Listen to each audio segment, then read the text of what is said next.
আসসালামু আলাইকুম, সবাই কেমন আছেন? আশা করি ভালো আছেন।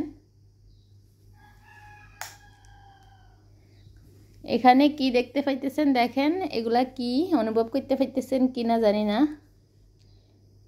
এটা হচ্ছে আরব দেশের খেজুর।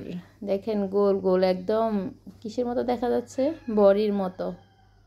আমার কাছে তো বড়ির মতোই লাগতেছে। কালকে এরকম 3-4টা সেরিয়ে আনছি আর কি, আমার ছেলেমেয়েরা বলতেছে এটা বড়ি। যাই হোক, তো ভাবলাম আপনাদের সাথে শেয়ার করি আরব দেশের খেজুর, ওমানের খেজুর। আমাদের বাসার সামনে 3-4টা খেজুর গাছ আছে।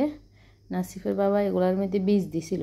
খেজুর গাছে নাকি বীজ দিতে হয়, তো আপনাদের ভাইয়া বীজ দিছিল। দেওয়ার পরে এই খেজুরগুলো অনেক বড় হয়েছে, লাড্ডু লাড্ডু দেখেন।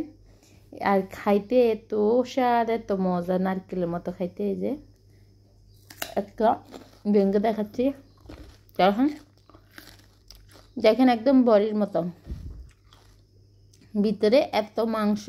খেজুরগুলোর মানে জাত অনেক ভালো।